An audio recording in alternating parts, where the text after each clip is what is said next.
white and faceless, bound and endless. He watches over me like a guardian. He doesn't feel pain. He stares back at me from the garden. I think I'll be taken by the Slenderman. There are many things in this world that cause fright.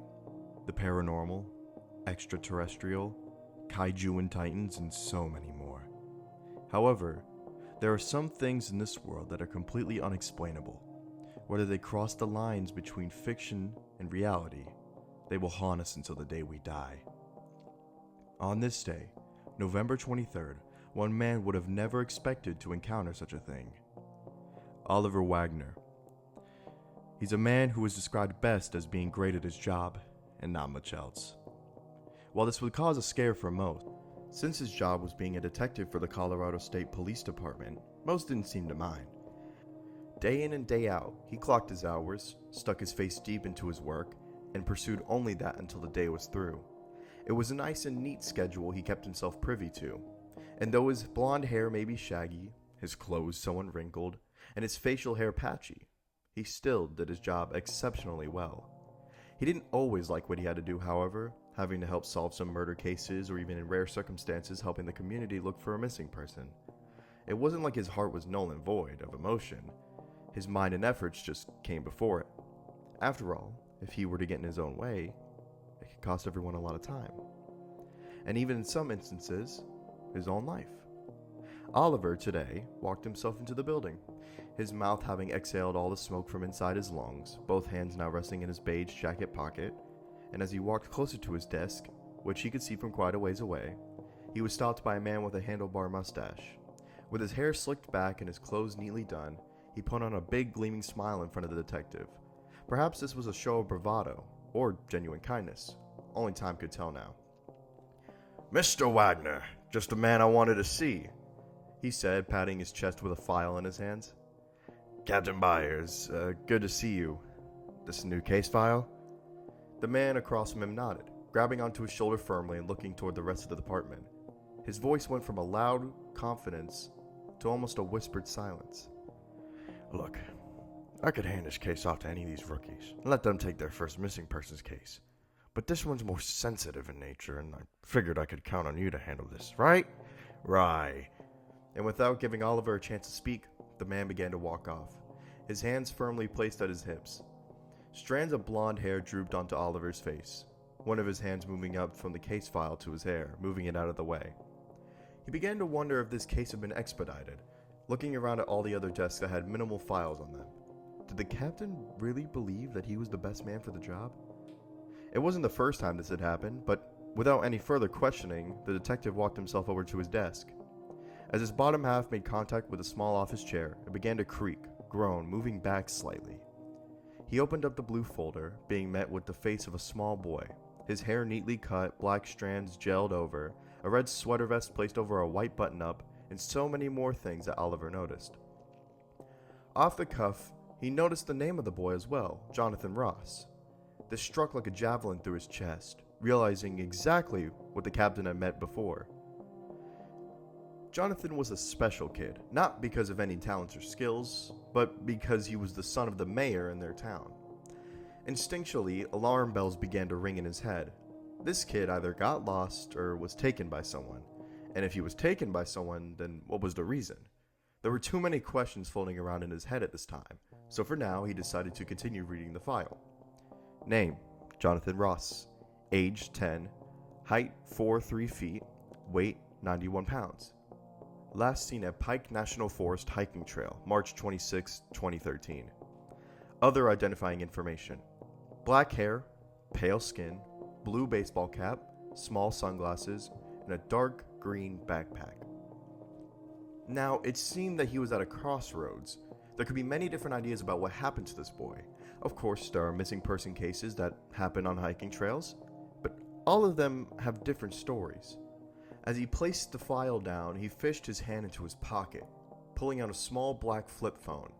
With the folder still open, he looked over to it, reading the number to call the parents of Jonathan. For a few seconds, he debated showing up unannounced, but with a pinging voice in the back of his head, he decided to make the call anyway. Rings from the phone began to hit his ears. placing the phone up closer so that he could hear it. After a few seconds, the ringing stopped, and a raspier, older-sounding man called out. Mitch Ross, who am I speaking with? Hello, Mr. Ross. This is Detective Wagner. I'm currently looking to your report about your son, Jonathan. I was wondering when you might have a moment to talk. Silence filled the air. For what seemed like minutes, nothing was heard on the other end. That was until the same raspy voice called out to Oliver, sounding slightly shaken. I'm good to talk anytime, whenever you're available. Okay, then I can swing down by Boston's coffee shop and we could talk there in a few hours. No, not there. Come to my place. Grab a pen and paper, I'll tell you where.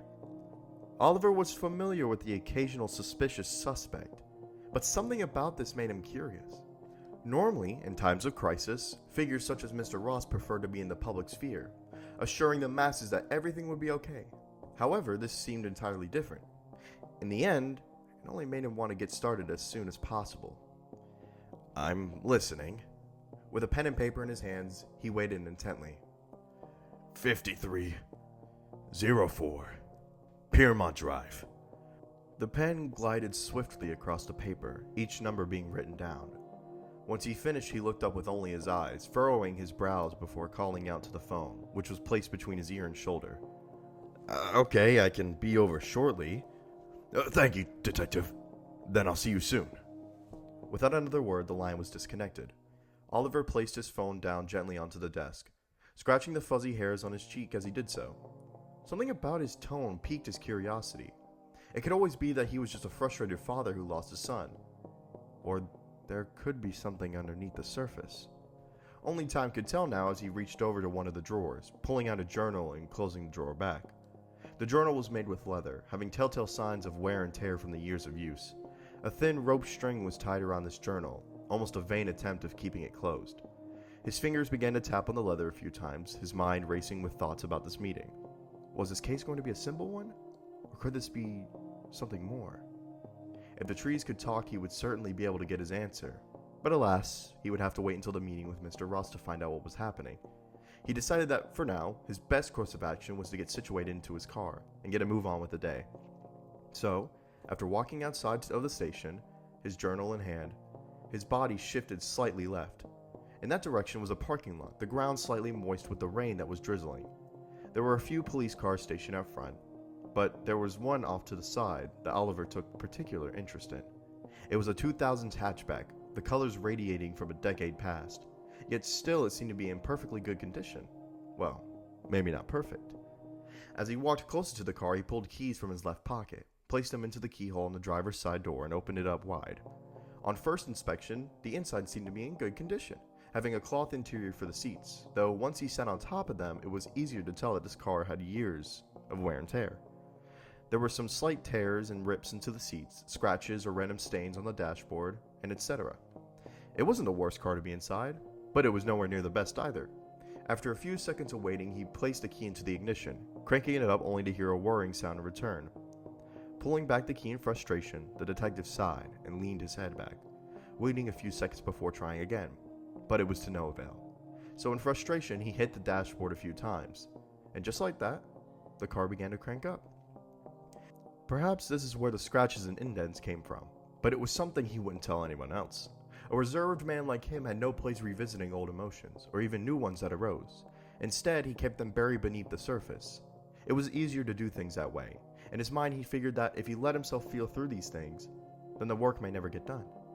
That thought haunted him, not just because he needed to get this done, but because he wanted to get this done. With a swift hand, he moved his hair out of his face, calming himself back down, and he backed out of his parking space. Oliver had only been to this part of the city a few times, the part that was more of a high life. Most of the people living in this area didn't contact the state departments, let alone any local departments. The people in this part of the city had their contacts, their private investigators to work cases. And that being said, he wondered why the mayor himself didn't. If this case were more sensitive, then why didn't he just hire someone to investigate what had happened? Questions plagued his mind, the thoughts filling the empty space while he drove to the address he was given. At first, he was curious if he'd be able to recognize where he was, given this would be the first time he was stopping by the mayor's private residence. But once the silver gates were in view, his doubts had ceased. Pulling up to the gate guard that was in the booth outside, he stopped his car right next to it. An older gentleman walked out, looking down at Oliver with an eyebrow raised. State your name and business for being here today, A raspier accented voice called out. My name's Oliver Wagner. I'm a detective for the Colorado State Police Department. Mr. Ross told me to meet him here. Without any further information to go off of, the gate guard walked back inside, grabbing a hold of something and speaking into it. After a few seconds, the gate opened up, allowing him to drive his car through to the house. The dirt path led him to a big house, almost gorgeous like a mansion, where Mr. Ross waited for him on the staircase out front. While stepping out of the car, he noticed a few key details about him. His gelled comb-over hair, his ironed out and dry clean suit, the red tie he kept with a clip, a nice and clean-shaven face. All of it. This took him by surprise a bit, as most people, especially a kid, if they went missing, they would look more disheveled. They seemed to always be more worried about finding the person than taking care of themselves, though here Mr. Ross seemed to have himself cleaned and sharp. Though, for now, Oliver decided to chop it up to appearances, having to always look ready for action no matter the time and place. Even though their parts weren't as renowned, the mayor still tried his best to be as orderly as possible. In fact, it was one of the few things that Detective Wagner liked about him. Moving aside from that, however, he walked up to the steps of the house, shaking hands with the mayor and being led inside. Inside were some beautiful decorations, paintings hung up on the walls, chandeliers above, a gorgeous set of staircases, and so much more. He was a bit jealous by how nice it was, but decided to press on to the matter at hand. I heard that you already talked with some of the officers when you made your report, and I got a chance to look over the file here. You mentioned that your son was last seen on the Pike National Forest hiking trail. Do you mind explaining to me what happened? Well, you see, my son and I were taking a trip through the trail like we normally do, and everything seemed to be going okay at first. We had our water bottles, our packs were ready, everything. Though about halfway through, he said he needed to use the restroom. I waited around for a little bit, but noticed he wasn't making any noise. And when I went to check up on him, well, he was gone. Just like that? Just like that. The mayor turned around, holding a solemn expression. Oliver looked around the living room for a second, going over every possible idea in his head. 1 second he needs to use the restroom, and the next he goes missing? There had to be some piece of the puzzle being left out here, he thought to himself. So tell me, how long was it between him saying that he needed to use the restroom and you realizing he was gone? Only about a couple minutes or so, give or take. This posed even more questions for the detective, though the only way to figure out what could be going on was to ask those questions as they arose. Couple minutes? Okay. And how long did it take for you to report your son missing? Well, let's see. I spent about an hour looking for him, and when I couldn't find him, I ran back to the house. And that's when you called us, I presume? That's correct. Everything seemed plausible, though the only thing that remained to be seen now was how the kid had gone missing in those few minutes. Either he was taken by someone or something that was following them, or he managed to trail off during that time. Each choice seemed worse than the next, so for now he turned over to the mayor, just giving him a sympathetic nod. I'll do my best to look into this. You have my word, Mr. Ross. Thank you so much, Detective Wagner. I really can't stress how wonderful it is that you're on this case. At first, the praise hit him like a train. He wasn't used to that sort of thing surrounding him. Yet, with the added fact that this was the mayor, he just chalked it up to his demeanor. Perhaps he was just happy to see someone looking into this so deeply. Oliver knew that if he had a son go missing, he'd want the same. Of course. If it's no problem as well, I want to check out your son's room. His room? Well, that's no problem at all, but may I ask why exactly? With no time to spare, Mr. Ross began leading the detective upstairs, but his head stayed ever so slightly turned over his shoulder. Well, I just want to take a look around. Never hurts to try. That is most certainly true. Here, let me get that door for you. His shaky hands reached out toward the bedroom door that was now in front of them, but for a second he stopped. There was a certain presence in the air that grappled both of them. Even the detective was being wary for a second. Seconds continued to pass until the mayor finally opened the door to his son's bedroom. Inside was a tidied up room, one child-sized bed to the left of the doorway. Said bed was pushed up against the wall vertically, to where the foot of the bed was facing the left side of the mayor and detective. On the right of the bed was a small desk with a 2000-style Dell computer on it, and a chair neatly pushed in, along with an empty trash can nearby.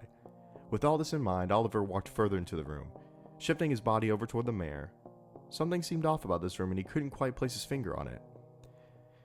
Everything has been cleaned up in here. Normally I'd ask if your son was a tidy boy, but I'm just gonna cut to the chase. Did you clean this room up?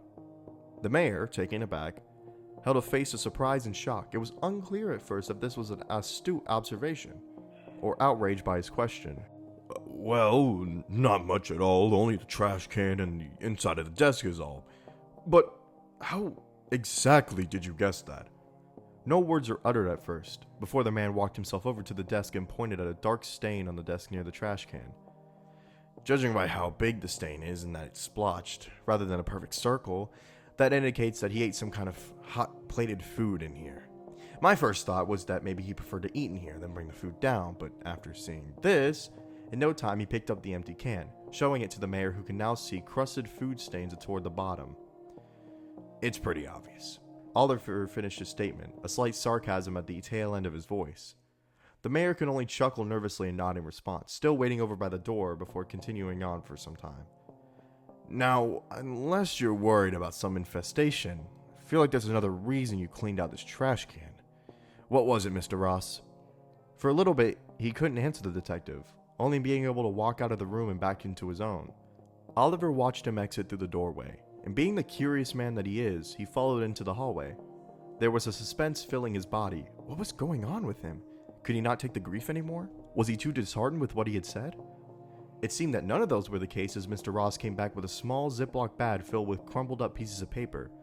Confused, he took them out of his hand and opened up the bag slowly. Nothing was exchanged outside of the paper. No words, no hidden body language, just a bag filled with crumpled paper balls. Oliver took one of them out of the bag, opening up the paper ball to reveal the contents inside. On the paper were scratchings of words, scrawled out across the paper that were too intelligible to read. He grabbed another, but this time he could read the words, "Get away," as they were scribbled all across the paper. Another had a drawing of a tall and lanky man. No face, just a suit, and surrounded by trees. His eyes gazed up to the father, who held a solemn expression again. If I had to take a guess, I'm going to say that you hid this from the officers, didn't you? He could only respond now with a slight nod this time, and with that Oliver had all the information he needed. Placing the paper back into the bag now, he closed it up, holding it by his side while turning away from the mayor. If it makes you feel better, Mr. Ross, I've done a lot more with a lot less. Please, detective, just find my son. Just find my son. Desperation was etched into his very being now. And as he left the humble abode, time began to pass. Day turned into night, and night changed back to day. It was passing quicker than before in the eyes of the detective, getting minimal sleep due to the case. Each time he believed he found another clue, it turned out to be a dead end. Search teams were unable to find anything out in the forest, and now he was officially on borrowed time. With his boss breathing down his neck to get it done, news reporters hounding the mayor at where his son was, Oliver's madness grew. He swiveled around in his chair, looking through similar case files where people had gone missing in the National Forest hiking trail. And that's when he found it. His smoking gun. An actual clue that could be useful. When looking through old case files, he read one from close to a decade ago. A kid by the name of Arthur Sinclair had a similar disappearance on that same hiking trail. Although the thing that stood out to him about this case was that it was chalked up to a mental crisis. There were some photos taken of the kid where he went missing, but the only thing that was there was his shoe. He wondered why this has been labeled as a mental crisis, especially for a kid who was so young. Though with nothing else to go off of, he knew what needed to be done. Detective Wagner stood up from his chair, grabbing his phone hastily, and dialed the number of the woman who was listed as his mother. As the phone rang into his ear, he tapped his foot, his hand gripping onto the desk as he waited anxiously. Could this be it? Could this be the thread he needed to pull on to find Jonathan? That's when the phone answered, hearing an older-sounding woman on the other end. Hello? The sounds of withered time echoed through the phone. Hello, my name is Detective Oliver Wagner. I work for the Colorado State Police Department, and I speaking with Doria Sinclair? Yes, speaking, she replied back, her voice shifting up an octave. Perfect. I've been looking over your case about your son, Arthur, from a while ago, and I was hoping if you may have any time to speak. Anytime is perfect for me. Thank you so much, I appreciate your call. The shock of her agreeing only lasted for a few seconds, but remembering that her son had been lost for almost a decade, he realized that she may need some sort of hope in her life. While Oliver wasn't great at giving it out, he wasn't completely void of emotion or sympathy. That's great to hear. I can be over in about an hour or so, if the address you put on the file is still your current place of residence. It is, that's correct. Anticipation was creeping through now. Wonderful. I'll see you then. With nothing left to say to one another, the line disconnected, Oliver being left with himself now as he rolled back into his chair a bit. He seemed to stay there for some time, letting people pass around him as he gathered the last bits of his mind. Remnants of the man who was and the man now clashed together like waves in a sea. There was something about this case that reeked to him. He could feel its presence as he walked. Yet still he was unable to find anything up until this point. It wasn't until he collected himself and stood up from his desk that he walked himself back out to his car. The drive over to Miss Sinclair's house was quiet, and being that it was evening time allowed for the streetlights to be turning on. Pulling up to the small, humble abode, he parked his car near the sidewalk, getting out and walking up to the front door. After knocking on the screen a couple of times, a woman came to answer the door. He noticed that her hair was shorter, dark in color, pink curls lying up every inch of her head, and at this time she was wearing a longer, mostly cloth, robe that was made with warm colors. Oh, you must be the detective I spoke with over the phone. Yes, ma'am, that's correct. Oh, well, please, come on in. She trailed off in excitement, opening the door wide for Oliver to step inside.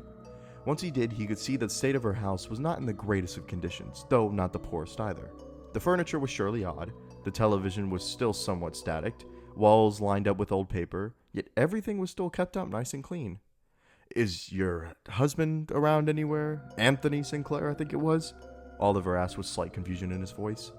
He remembered back to how he was the one who originally made the report, though since he hadn't had nearly as much contact with the police as Doria, he was unsure of his place of residence. No, sadly not. Anthony, well, he's gone off, doing his own thing, really. That's all she said before waving him over to sit on one of the couches, to which he obliged. It didn't take long for him to begin the questioning, looking over to the woman as he did so. Now, I'm sure you've answered every standard question in the book. Where exactly your son was, the time, the day, why he was out there, etc., etc. But I'd like to revisit some of those questions to get a better gauge. So let me just ask, why exactly was your son out there? Well, his father, Anthony, liked to take him out for trips and stuff. Father-son bonding time. He loved our Arthur a lot, but when he came back from that trip, he told me Arthur was just gone. Just like that? Oliver was asking, again from a state of confusion, yet also from a state of worry. Just like that. It was very hard on him. He tried to help them look for him. He did, though they could never find him, and that's when, well... Oliver, left in suspense, leaned in slightly. He never had to ask. His facial expressions were enough to make her continue the story. First they suspected Anthony did something, but they couldn't find anything, because of course he wouldn't. He's a good man. But that's when he started questioning our boy's health. If there weren't any signs, and if he may have run off, and all this other stuff. Her words dripped off in sadness, having a hard time recounting each event one after the next. The detective nodded in reconciliation, understanding that the severity of the situation was high. He felt the drive to lend a helping hand, but getting too mixed in with the emotions here would cause him to get sidetracked. They looked into his room, they saw the drawings, and they started asking if he was on medication from a young age, everything. Drawings? That one question sparked 100 thoughts in his mind. There were drawings? Why were they not in the case file? If the drawings were important to make the mental health crisis conclusion, then why were they kept out? Yes, the drawings. I thought you would have seen them, or heard about them. She replied in complete confusion now, the roles having reversed. Of course, but if it's no trouble, I'd like to go over those drawings one last time. I believe there's something that they may have missed when going over them. Hesitantly, though willingly, Doria stood up and motioned for the detective to follow her. It didn't take long for them to arrive at the boy's room, and once they did, the both of them stopped in front of the door. She paused while holding onto the knob, Oliver standing behind her in complete suspense. Tension filled the air as both of them grappled onto this idea, one revisiting memories, and one investigating mysteries. As the knob clicked and the door opened, that's when he saw it. Drawings taped, even some tacked onto the walls around the room, tons of them having eerily similar sketches to the ones he saw from Jonathan. When his eyes danced around the room, landing on each of them one by one, it clicked into his brain. This was the connection he needed. This was the source.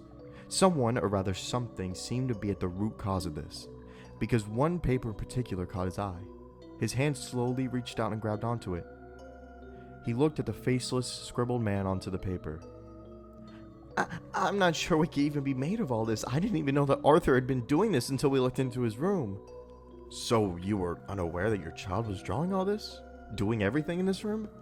She gave only a nod in return, making goosebumps rise down his spine. Chills fled over his body as he dropped the paper, walking back over to Doria. I think that this is enough to go off of now, and I found what I was looking for. I'm going to do my best to see if I can find anything else. Maybe something that they may have missed. The woman never once questioned his motives, and as he put a reaffirming hand on her shoulder, she smiled. Something about this case felt off to him. Who was the faceless man in these images? Could he really find something out there that the search teams couldn't? One thing remained in his mind now, one thing that pushed him over the edge to try and finally close this case. He had to go where it all went down himself. And as he got into his car, he drove deep into the night, his hands gripping the steering wheel as his tires took him as far as he could go. It took some time of driving for him to reach the entrance to the trail, and after he finally did, he parked his car, getting outside and walking over to the trunk. There he kept some tools for safekeeping, in case anything were to happen while he was working. A duffel bag, filled with some necessities, but a few things he made sure to grab were a camcorder and a flashlight. He was going to reach into the bag, but he stopped, reaching onto his hip, making sure that his holster had stayed fastened. And with that, he figured everything was set, and so he closed the trunk and took off into the forest. On his walk, he sometimes wondered what exactly he was doing out there. Could he, a lonely detective, really find the missing kids out here, or any clues? He couldn't be too sure, but he wasn't going to stop until he tried everything. During his unfiltered thoughts, he heard a leaf crunch behind him, whipping around and flashing his light into the dark and looming forest. Silence filled the air. Once he assured himself that it was only the wind, he continued his walk. Down the path further a ways, he noticed something up ahead, using his light to guide the way until he finally reached what looked to be a dead tree in front of him. It was large in size, the branches trailing off, and on it was a piece of paper. And once he had noticed it, he yanked it off. In his hand lay a similar piece of drawing to the ones he had found before in the boy's room. His eyes rested on it for what seemed to be minutes, taking it in and realizing what it was. If no one else had caught this before, then that meant he wasn't alone in this forest. So slowly but surely, he switched his body to look behind him, stuffing the paper into his pocket. He continued on with his walk, feeling despair fill his body as he came across a porta potty out in the wilderness. He was confused and began looking at it for a few seconds to make sure that there were no animals or people hiding inside. And once he finished his search, he walked around and found another drawing. The words "run" had been written all over it, placing that one to his pocket as well as he continued to walk around the forest. Many thoughts came into his mind. Who were posting these drawings? What was really going on out here? And was this a setup? So far, he had yet to find any signs of the children, yet had been slowly building up a collection of these papers. He found one on a small wooden tower. Next, he found one on a broken down car. And once he grabbed the one on said car, he felt a paralyzing shock in his body, something that stopped him from moving forward. Though, with all of his might, he forced himself to turn around instead, staring at what he could see behind him. There was a sixth sense taking over now as he could feel it in the air, with every step he took, with every breath he held. Something was watching him, following him. And it didn't stop there, because looming in the forest he saw someone standing amongst the trees. He took one step closer to get a better look, and when his light shined upon, he could see her clear as day. It was a tall and thin man, a suit with a red tie, sharp as can be, with his arms stretched out down towards his legs. The worst part? The man had no face. With this in mind, he turned right back around, running down the trail until finding himself in a mist of trees. He pushed past the leaves and sticks, and managed to find himself at a small building, running inside and slamming and locking the doors behind him. Here he noticed that once he had locked himself inside, that he was inside a park visitor center, looking around the area now to see what he could find. He didn't know how long he had been in the forest, but he didn't care anymore. He wanted a way out. Whatever he had gotten himself into was way too much for the detective to handle now, and so he desperately searched for a way out. In the back rooms of the center, he looked for any kind of landline or phone he could use, but he couldn't find one. No, instead what he found was another page, hanging up on the wall. He hesitantly grabbed it, slowly clenching it up in his fist and shoving it right back down into his pocket. Now fed up with the way things had gone, he looked around the building, noticing some doors in the back that were wide open, and as he went to shut them, he could feel something behind him. It was that natural sense he had felt before. Turning himself around, he was face to face with it. The only thing he could do now was stand back in paralyzing fear. The man loomed over the detective, contorting his body to lean down slightly and stretch out a hand. While he got closer to Oliver, the camera in his left hand became fuzzy, staticky, until the feed was no longer recognizable. Whatever he was doing had messed with the recording and was no longer usable. So, while placing his camera into his jacket pocket, unlike the papers which were stuffed deep into his pants pocket, he pulled out the gun from his hip. He couldn't say anything now, and he fired off one shot, and then another, and another, and another. Once all 4 shots had been fired, he stared dead ahead at the creature, seeing that each and every one of them had been blocked. Not by his body, no, but by one long black tentacle protruding from his mid-back. As Oliver looked on in horror, he stepped back, dropping his gun and running out of the building. He rushed into the forest and pulled his camera back out, trying to get any lasting footage to show to the others, to show them that they weren't alone. There was something else living amongst them every day that they lived. It wasn't until that he made it to a nearby river. He saw a tent pitched up near it. It was a sign of life, something for him to cling on to now whilst he got himself steady. He grabbed the tent and opened it up, only to be met with 2 dead bodies instead. The corpses were rotten. Flies surrounded them, showing that they had been dead for quite some time. He stumbled out of the tent and noticed only one other thing about this horrific scene. It was a drawing. No words written on it this time, just a picture of that man surrounded by smaller figures, what looked to be children. Detective Wagner was filled with hopelessness now, feeling utterly drained as he realized that this may very well be his fate. His body shifted, walking toward the river, and he saw that same figure standing on the other side. But just before he succumbed to the feeling, he remembered something, knowing that this river had to lead somewhere. So in a last-ditch effort, he began to run down along the river, gripping onto his flashlight and camera tightly as he hunkered close to the water. And he followed along for what seemed like an hour. He believed that after a while, he could find some sort of way out of the trail, only to be met with the faceless man once again. He stood tall, like a predator hunting its prey, and since there seemed to be nowhere else to go, Oliver tried to stand tall, and he stood there, staring down at the man, until everything went black.